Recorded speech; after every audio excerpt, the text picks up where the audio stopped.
नमस्कार, मैं हूँ राजकुमार और आप देख रहे हैं एसआर आज़ाद आवाज़। लखनऊ में अटल बिहारी वाजपेयी की याद में कार्यक्रम हुआ, लेकिन किसी ने भी पोस्टर में अमित शाह को जगह देना ठीक नहीं समझा। कार्यालय के भीतर देखिए, नड्डा, मोदी और योगी हैं, अटल जी भी हैं और दोनों डिप्टी सीएम भी हैं। यूपी में बीजेपी के प्रदेश अध्यक्ष भूपेंद्र चौधरी भी हैं, लेकिन अमित शाह की तस्वीर कहीं नहीं है। क्या शाह के अंबेडकर वाले बयान के बाद भाजपा को अब शाह से एलर्जी होने लगी है? दफ्तर से बाहर देख लीजिए, राजनाथ सिंह के बेटे की तस्वीर है, राजनाथ सिंह की तस्वीर है, साथ में छोटे बड़े सारे कैटेगरी के नेताओं की तस्वीरें हैं, लेकिन यहाँ भी अमित शाह की कोई तस्वीर नहीं। उसके बगल में जो बैनर है उसमें ऊपर छोटे छोटे फोटो लगे हुए थे। हमने उसमें खोजने की कोशिश की, शायद इसी में अमित शाह की फोटो हो, लेकिन गोलमोल पासपोर्ट साइज फोटो में भी अमित शाह को किसी ने जगह नहीं दी। और इसके बगल में भी भांति भांति के चेहरे हैं, लेकिन मोदी के बाद दिल्ली की गद्दी पर बैठने वाले नंबर 2 पर जो आदमी है, उन शाह की तस्वीर कहीं दिखाई नहीं दी। अटल बिहारी वाजपेयी जी के जन्मदिन पर शाह को भाजपा कार्यालय के पोस्टर से आउट कर दिया गया। क्या अब अमित शाह बीजेपी पर बोझ बन गए हैं? पोस्टर पर रक्षा मंत्री राजनाथ सिंह की तस्वीर है, उनके बेटे नीरज सिंह की तस्वीर भी है, जबकि नीरज सिंह नोएडा के सांसद हैं। उनके पोस्टर पर सबकी तस्वीर है, लेकिन गृह मंत्री अमित शाह की तस्वीर गायब है। अमित शाह तस्वीर से गायब है या गायब कर दिए गए हैं, या फिर भाजपा को अब अमित शाह की जरूरत ही नहीं है, या फिर बाबा साहब पर दिए गए बयान के बाद अब अमित शाह की कुर्बानी देने के लिए तैयारी कर ली गई है। कई सवाल उठते हैं, क्योंकि एक वक्त था जब मोदी जी के बाद योगी जी का नाम गूंजता था, फिर इस गूंज को खत्म कराया गया। भाजपा समर्पित तमाम डिजिटल चैनलों से मोदी के बाद योगी वाली स्टोरी हटवाई गई। गोदी मीडिया ने भी मोदी के बाद योगी कहना बंद कर दिया। भाजपा के पोस्टरों से शाह की तस्वीरें गायब करना क्या इस बात का संकेत है कि शाह को किनारे करने की तैयारी कर ली गई है? पर्दे के पीछे बहुत कुछ पक रहा है। इसी अटल बिहारी वाजपेयी जी के जन्मदिन वाले कार्यक्रम में कुमार विश्वास को भी बुलाया गया था। कुमार विश्वास ने रक्षा मंत्री राजनाथ सिंह को गृह मंत्री कहकर बुलाया, जबकि गृह मंत्री अभी अमित शाह हैं। क्या कुमार विश्वास को ऐसा बोलने के लिए कहा गया था? सुने। और उसमें बहुत आभार आदरणीय गृह मंत्री जी। एक छोटा सा मुझे स्मरण आ गया, आदरणीय मुख्यमंत्री जी, आदरणीय रक्षा मंत्री जी। कुमार विश्वास ने मंच से मोदी के बाद शाह को प्रधानमंत्री नहीं बनाया, बल्कि योगी को प्रधानमंत्री बनाकर चले गए। सुबह से देख रहा हूं हमारे वामपंथी मित्र, हमारे कांग्रेसी मित्र अटल जी की कितनी प्रशंसा कर, और अटल जी जब थे तब ये लोग क्या बोलते थे हम भी देखते हैं। अटल जी थे तो अटल जी बहुत कट्टर थे। फिर आदरणीय अडवाणी जी का भारतीय राजनीति में प्रवेश हुआ, अटल जी बहुत अच्छे हैं। उसके बाद आदरणीय प्रधानमंत्री जी का प्रवेश हुआ तो अटल जी अडवाणी जी दोनों बहुत अच्छे थे।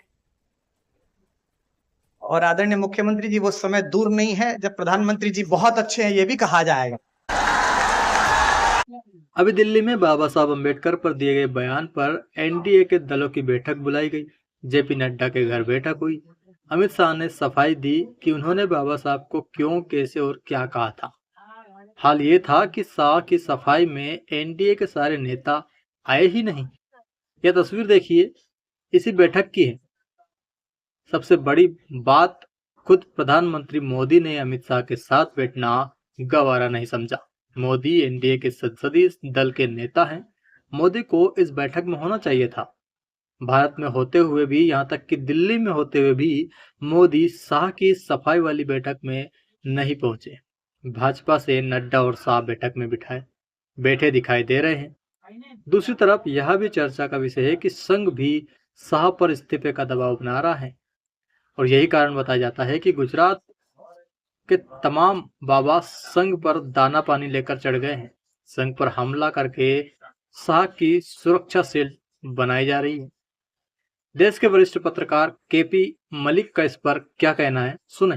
देखें, वो जो नाराजगी थी, संघ के अपने एजेंडे थे और संघ के एजेंडे मोदी सरकार की 10 साल की सरकार में लगभग सारे एजेंडे पूरे हो गए हैं और इस पे हावी हो गए थी भारतीय जनता पार्टी संघ के ऊपर।